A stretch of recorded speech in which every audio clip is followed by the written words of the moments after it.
Ah poto, je sais ce que tu te dis. Ça fait plus d'1 an mais j'ai pas oublié. J'avoue je suis un gamin mais j'avais dit 200 likes. Et j'ai qu'une parole. Après je vais pas te mentir, ça m'a étonné de voir que cette vidéo t'a autant hypé. Encore il y a quelques semaines il y avait des bugs parmi vous qui me rappelaient qu'il fallait que je fasse cette vidéo. Donc poto t'as pas le choix. Il faut que tu lâches ton like, ton commentaire et que tu t'abonnes si c'est pas fait. Pour ce qui est du jeu mon poto, bah vous êtes trop fort. Vous avez été nombreux à trouver que c'était Yahaba. Et donc on va encore augmenter la difficulté. Tu connais, ça arrive un peu plus tard dans la vidéo. Bon vous avez assez attendu donc on y va.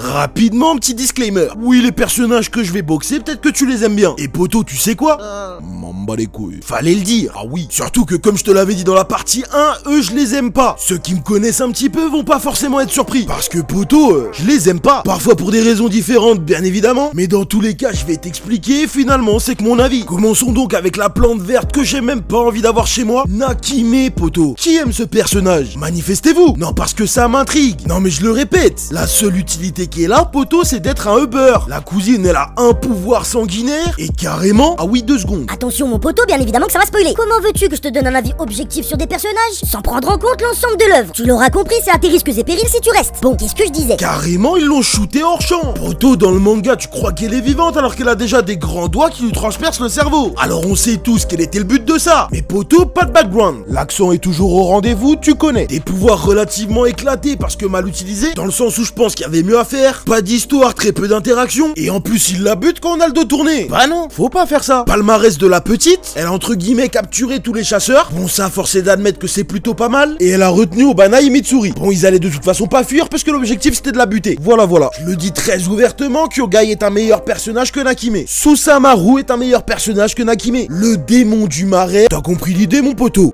Maintenant est-ce que t'es prêt psychologiquement mon poteau pour que j'enchaîne avec la plus grande fraude de ce manga?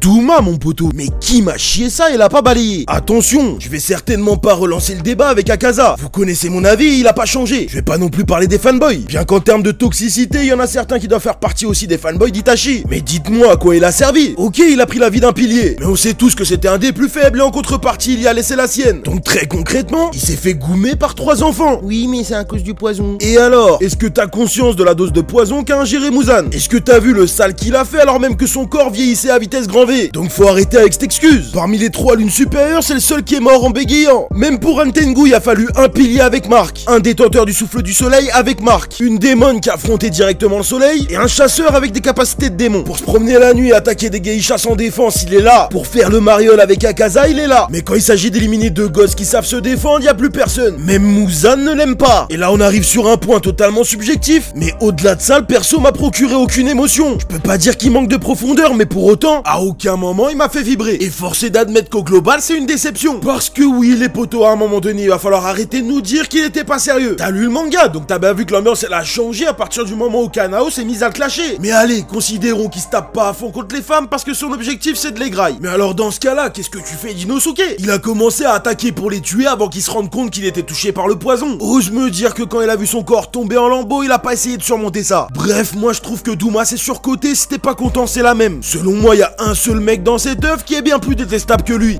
Poto, je vais être très clair. Si t'aimes ce personnage, t'as mon respect, hein, quand même. Mais clairement, t'as pas ma confiance. Ah oui, je te confie même pas mon paquet de chips. Bon, après, Kaigaku, y a 6 personnes qui l'aiment, et dans les 6, y a Kaigaku. Très clairement, mon poto, j'ai pas besoin de t'expliquer pourquoi je l'aime pas. Je vais pas résumer tout ce qui fait que c'est un personnage détestable, parce que je pense que très clairement, majoritairement, on est tous d'accord sur la question. Par contre, et au risque de t'étonner, je vais t'expliquer pourquoi, selon moi, c'est un bon personnage. Ça ne fait aucun doute, le personnage de Kaigaku a été créé pour qu'on le déteste. Et rien qu'en ça, c'est déjà une réussite.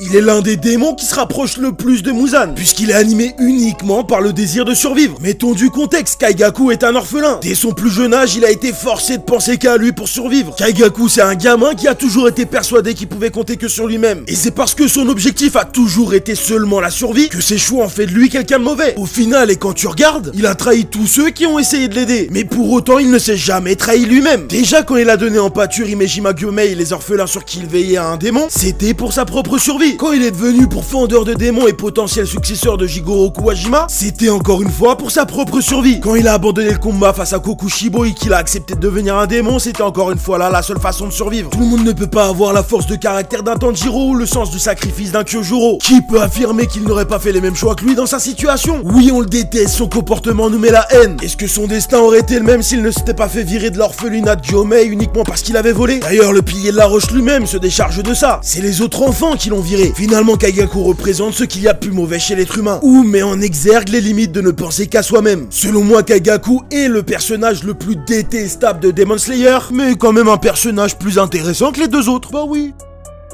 Ceci est un petit moment joué proposé par votre très cher moi-même. Ah oui, bien sûr, tu connais, ça va aussi compter pour le référencement. Dorénavant, régale-toi car à chaque vidéo, un petit jeu de la sorte sera proposé. Donc poto, fais pas le rat, joue et donne ta réponse en commentaire. Bisous. T'as 5 secondes si possible sans mettre pause pour trouver ce personnage. Réponse dans la prochaine vidéo. Mon poteau, fais pas le rat, abonne-toi. Tu connais, ça coûte rien et ça permet de soutenir la chaîne. Mets la cloche, comme ça tu loupes aucune vidéo sur Demon Slayer. N'hésite pas à me dire quel est le personnage que toi tu détestes dans le manga. J'ai posé la question sur Insta, j'ai eu des réponses étonnantes et intéressantes. D'ailleurs, tu l'as compris, ceux qui sont abonnés à mon Insta, ils savaient que j'allais sortir cette vidéo. Je dis ça comme ça. Pour ce qui est des différences animé manga sur les épisodes, ne t'inquiète pas, ça va revenir. C'est juste que là, tu connais, c'est de la bagarre. Donc forcément, il y a un peu moins de choses à dire. Je couperai donc plusieurs épisodes. En attendant, cette vidéo arrive à son terme. J'espère qu'elle t'a plu. Je te remercie de l'avoir regardé. C'était le pilier du renard. À la prochaine. ここで大正こそこそ噂話。宇髄さんの家は一夫多妻制で、15になったら3人の妻を。俺も忍びになろっかな。なら今日から忍びの修行だな。いやー